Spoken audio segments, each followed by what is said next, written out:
ভাঙড়ে দেওয়াল লেখাকে কেন্দ্র করে আইএসএফ ও তৃণমূলের সংঘর্ষ, আহত এক আইএসএফ কর্মী ও 5 জন তৃণমূল কর্মী। ঘটনায় ব্যাপক উত্তেজনা, ঘটনাস্থলে পোলেরহাট থানার বিশাল পুলিশ।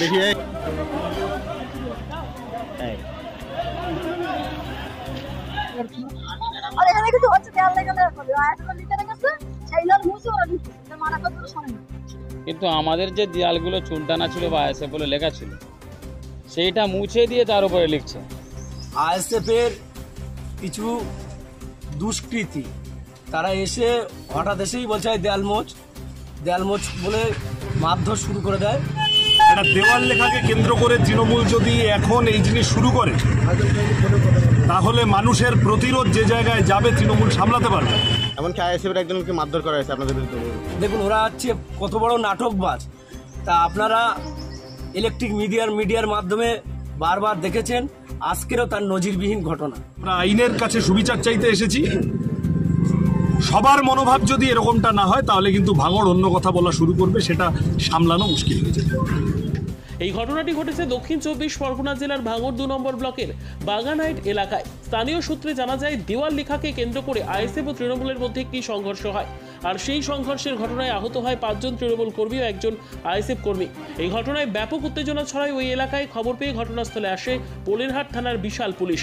তবে এই ঘটনায় আইএসএফ এর অভিযোগ, ওই এলাকায় তাদের আইএসএফ লেখা ও চুন করা দেওয়ালে তৃণমূল কর্মী সমর্থকেরা গিয়ে জোরপূর্বক চুন করছিল বলে অভিযোগ। সেই সময় আইএসএফ কর্মী সমর্থকেরা গিয়ে প্রতিবাদ করলে তাদের মারধর করে বলে অভিযোগ তৃণমূলের বিরুদ্ধে। এই ঘটনায় একজন আইএসএফ কর্মী গুরুতর আহত হয়েছেন বলে দাবি আইএসএফ এর। এই ঘটনায় আহত আইএসএফ কর্মীকে সাথে নিয়ে পোলেরহাট থানায় অভিযোগ দায়ের করতে আসেন যাদবপুর লোকসভা কেন্দ্রের সিপিআইএম প্রার্থী সৃজন ভট্টাচার্য সহ সিপিআইএম নেতা তুষার ঘোষ। অন্যদিকে গোটা ঘটনার কথা অস্বীকার করে তৃণমূল নেতা খৈরুল ইসলাম জানান যে তারা বাড়ির মালিকের কাছ থেকে পারমিশন নিয়ে দেওয়ালে চুন করছিলেন। সেই সময় আইএসএফ এর লোকজন এসে তাদের উপর হামলা করে এবং বেধড়ক মারধর করে বলে অভিযোগ। আইএসএফ এর বিরুদ্ধে ঘটনায় 5 জন তৃণমূল কর্মী আহত হয় বলে দাবি করেছেন তৃণমূল নেতা খৈরুল ইসলাম। এই ঘটনায় চাঞ্চল্য, তবে পুরো বিষয়টি নিয়ে তদন্ত করছে পোলেরহাট থানার পুলিশ। দেড় লাখকে কেন্দ্র করে আইএসএফরা জোরপূর্বক এসে প্রথমে আমাদের জুলি নামক একটা ব্যক্তি আছে, ভালো নাম আছে জুলফিকার, জিরেনগাছায় বাড়ি। ও দেয়াল লিখতে যায়, দেয়াল লিখতে গেলে আইএসএফের কিছু দুষ্কৃতী তারা এসে হঠাৎ এসেই বলছে দেয়াল মোচ বলে মারধর শুরু করে দেয়। মারধর শুরু করে দিলে জুলি আমাকে ফোন করলে আমি ভাঙড় ঘোটাপুকুরে ওখানে একটা বিচারে ছিলাম, বিচার থেকে আসলাম সোনাবাজা করতে।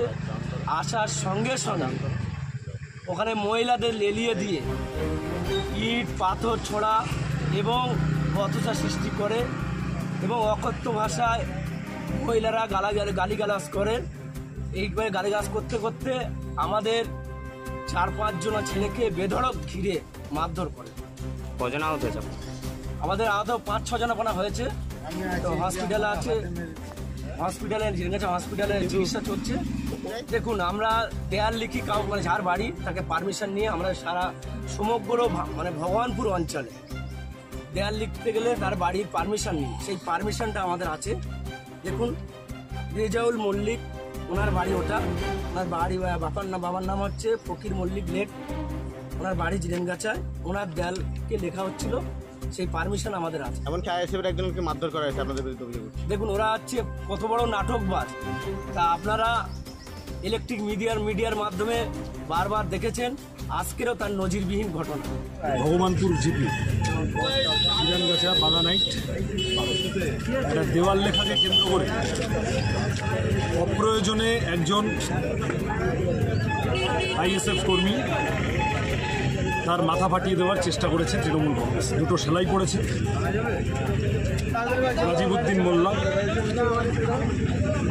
আমরা গণতন্ত্রের পথে হাঁটতে চাইছি। এখানে বামপন্থী কর্মীরা, আইএসএফ কর্মীরা সবাই মিলে ভাঙড়ে শান্তি বজায় রাখার জন্য চেষ্টা করছে। একটা দেওয়াল লেখাকে কেন্দ্র করে তৃণমূল যদি এখন এই জিনিস শুরু করে তাহলে মানুষের প্রতিরোধ যে জায়গায় যাবে তৃণমূল সামলাতে পারবে। আইনের জন্য, মানুষের শান্তিতে থাকার জন্য ভাঙড়ের মানুষ শান্তিপ্রিয়। এই ধরনের ঘটনা যেন আর না হয় তৃণমূল কংগ্রেসের বোঝা উচিত। এই যদি শুরু করে তাহলে কিন্তু অসুবিধা আছে, খবর আছে। ফলত আজকে এখানে এসেছি পুলিশের কাছে, যিনি আহত হয়েছেন অভিযোগ জানিয়ে গেলেন, আমরা পাশে এসেছি, আমরা পাশে থাকবো, আমি থাকবো, আমরা থাকবো। আমরা গণতন্ত্র রক্ষা করার লড়াই করছি এখানে ভাঙড়ে। শান্তিপূর্ণভাবে ভোট হোক, যে যাকে পারবে ভোট দিক, তাতে কেউ জিতলে জিতবে, কেউ হারলে হারবে। কিন্তু এই অসভ্যতা যদি শুরু হয় এত আগে থেকে, আর এখন রমজানের সময়, লজ্জা করলো না এসে এই মারধর করে এই করতে? আমরা ধৈর্য ধরে আছি, আমরা গণতন্ত্রের পথে আছি, আমরা আইনের কাছে সুবিচার চাইতে এসেছি। সবার মনোভাব যদি এরকমটা না হয় তাহলে কিন্তু ভাঙড় অন্য কথা বলা শুরু করবে, সেটা সামলানো মুশকিল।